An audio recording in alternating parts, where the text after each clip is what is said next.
आणि दररोज जे काय आता याच्या माध्यमातून जे आपल्या सोबत राहणार आहे, तर जसं माझं 400 वर्ष ते आपल्या सोबत राहणार आहे.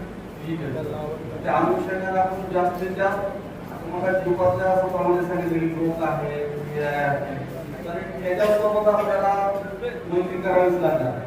त्यामुळं त्याच्यातले अपडेट नेहमी आपण घेतले पाहिजे.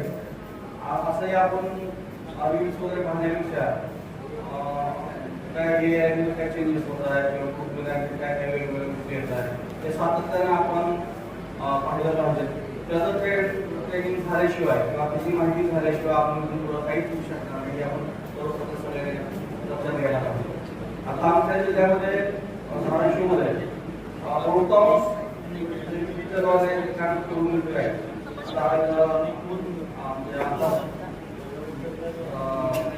सहकारी आहे तर त्याला सर असे 6 जणांचा ग्रुप आहे धाराशिवमध्ये.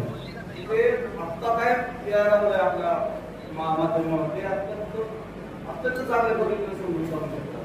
म्हणजे ते बघत असताना मोबाईल बघत असताना कुठले ते रील्स किंवा कुठल्या गोष्टी पाहण्यापेक्षा आपल्या पद्धतीला काय उपयोगाचा आहे, काय फायदेशीर करणार आहे अशा गोष्टी ते काय पाहत असतात. पण ते पाहून स्वतः करतो नाही ठेवलं.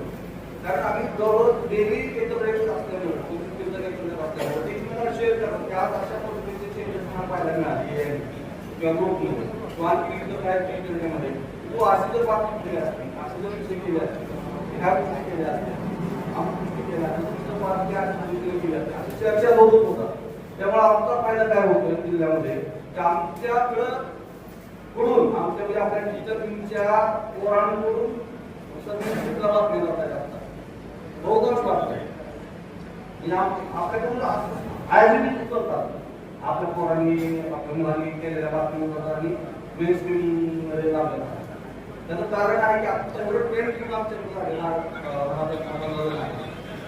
ग्रुप आहे आणि व्हॉट्सअप ठिकाणी स्वतः आपल्याला काय करायचं ते ठरवलं आणि दररोज वेगवेगळ्या गोष्टी आम्हाला सांगतात, आम्हाला शिकवत आहे. तर ते आपण सगळ्यांनी जर केलं तर ते कधी होते माहिती का, म्हणजे आमचं महाराष्ट्र की आम्ही काय एकत्र असतो, काय एकत्र असतो दिवसभर आम्ही किमान 8 तास आम्ही 25 जण आणि